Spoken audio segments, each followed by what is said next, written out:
प्रयोग करना है, क्योंकि एग्जाम्पल को पता होना चाहिए कि चार्ट का प्रयोग कैसे करेगा। वो जरूरी नहीं है कि अपने टॉपिक में आज तो चार्ट नहीं बन रहा है लेकिन आगे बने, ठीक है। तो चार्ट में अब जैसे श्रवण का टॉपिक है राष्ट्रपति, ठीक है। आप एक काम करना, चार्ट में राष्ट्रपति नाम लिख दिया,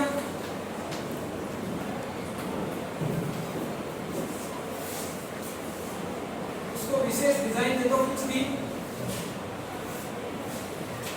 अब राष्ट्रपति की नियुक्ति की धारा लिख दो, राष्ट्रपति की न्यूनतम आयु लिख दो बनने के लिए, राष्ट्रपति की योग्यता लिख दो, जो भी चीज है अपने हिंदी के मायने मान लो संधि बढ़ाना है बच्चे को, संधि है तो संधि के प्रकारों को लिख दो, किसी को संसद बढ़ाना है संसद के तीनों सदन लिख दो, राष्ट्रपति की धाराएं लिख दो, कुछ भी जो भी है बनता है, सब कुछ बनता है। कोई भी बच्चा मारना पड़ता है तो मारना पड़ता है, एक जगह जन्म लिखो, एक माता का नाम, पिता का नाम, सामान्य जानकारी लिखी और अपना चार्ट बन गया, ठीक है।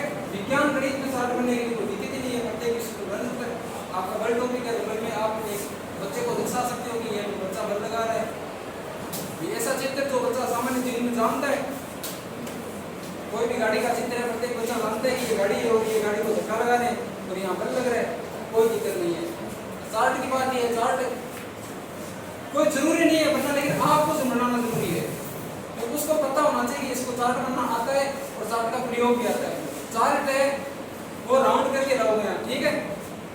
लाने के बाद यहाँ जो भी कील है आपको जब जरूरत पड़े चार्ट अपने पास रखना, जब जरूरत पड़े कि बच्चे को चार्ट समझाना है यहाँ पे आकर इसको बना दे, ठीक है।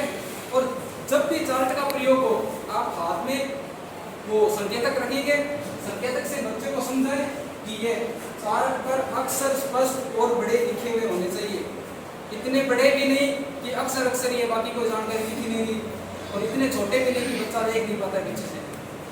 अक्षर एकदम स्पष्ट, बोर्ड पर जो भी चीज लिखो वो एकदम स्पष्ट होनी चाहिए, कोई भी बरतने की गलती नहीं, क्योंकि शिक्षक है वो आदर्श वाचन करता है, शिक्षक बच्चे के लिए आदर्श होता है, बच्चा अनुकरण करता है हमेशा।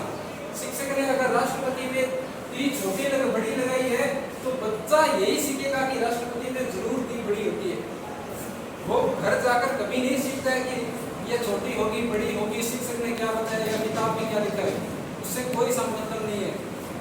आपकी वर्तनी और भाषा तो अच्छी होनी ही चाहिए, कोई सा भी विषय हो, विज्ञान हो, गणित हो, कोई भी हो, प्रत्येक विषय की अपनी एक भाषा होती है, उस भाषा का प्रयोग हमें करना चाहिए, ठीक है।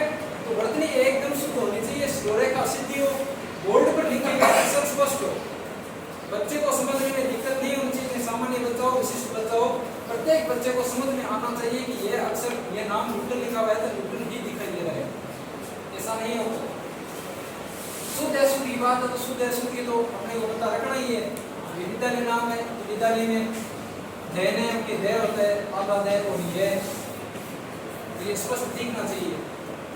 कोई भी शब्द है क्लिष्ट शब्द है जो साथ में लिखे हुए मिले हुए हैं तो बच्चे को समझ नहीं रहा है कि भाई लिखना क्या है, उसको अलग अलग करके लिख दो। विद्यालय नाम अगर आप ऐसे लिख रहे हो तो इसमें कोई त्रुटि नहीं है। दूसरी चीज, बहुत से अक्षर ऐसे होते हैं जिनपे शिरोरेखा वो नहीं होती है, जैसे ये स होता है, इसके शिरोरेखा सिर्फ इतनी होती है, ध होता है इसकी शिरोरेखा इतनी होती है, ठीक है।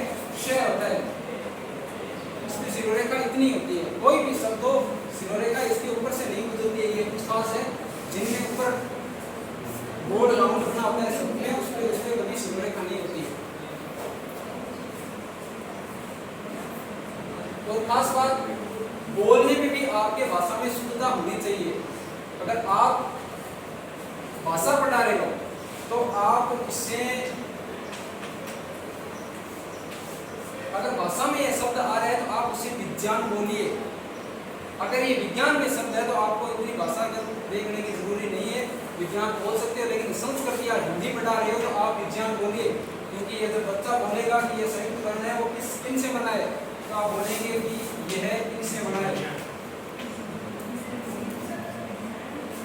तो वो पूछेगा ये कैसे है, ये क्यों नहीं है, तो आपके पास कोई उत्तर नहीं होगा, तो आपके पास उत्तर होना चाहिए।